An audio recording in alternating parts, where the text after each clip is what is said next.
Hi friends, ಎಲ್ರಿಗೂ ನಮಸ್ಕಾರ. ನಾನಿವತ್ತು ಒಂದು ಅದ್ಭುತವಾದ ಹೂವಿನ ಬಗ್ಗೆ ಹೇಳೋಣ ಅಂದ್ಕೊಂಡಿದ್ದೀನಿ. ಈ ಹೂವಿನ ಹೆಸರು ಶಂಕು ಹೂವು. ಇದರಲ್ಲಿ ಹಲವಾರು ಕಲರ್ಸ್ ಇರುತ್ತೆ. ಬ್ಲೂ ಕಲರ್, ಪಿಂಕ್ ಕಲರ್ ಮತ್ತು ವೈಟ್ ಕಲರ್. ನನ್ನ ಹತ್ರ ಇರೋದು ಬ್ಲೂ ಕಲರು. ಇದನ್ನು ಶಿವನ ಪೂಜೆ ಕೂಡ ಉಪಯೋಗಿಸ್ತಾರೆ ಅಂತ ನಾವು ತ್ರಯಂಬಕೇಶ್ವರ ಹೋದಾಗ ನೋಡಿದ್ವಿ. ಈ ಹೂವಿಂದ ಏನೇನು ಉಪಯೋಗ ಇದೆ ಅಂತ ಆದರೆ,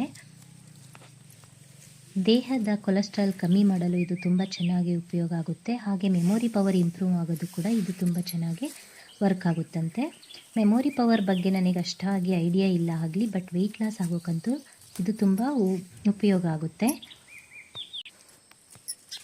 ಶಂಕು ಹೂ ಗಿಡ ಬಂದು ಬಳ್ಳಿ ಜಾತಿ ಗಿಡ, ಹಾಗಾಗಿ ಇದಕ್ಕೆ ಯಾವುದಾದ್ರೂ ಮರ ಸಪೋರ್ಟ್ ಇದ್ದರೆ ಚೆನ್ನಾಗಿ ಹಬ್ಕೊಳ್ಳುತ್ತೆ.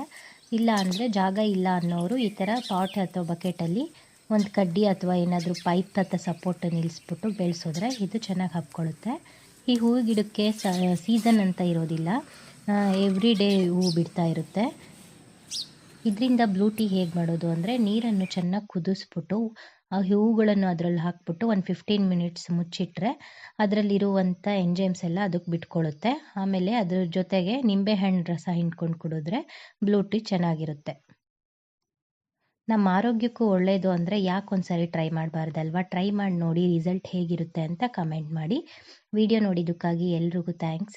ಸಬ್ಸ್ಕ್ರೈಬ್ ಮಾಡಿ, ಸಪೋರ್ಟ್ ಮಾಡಿ. Thank you.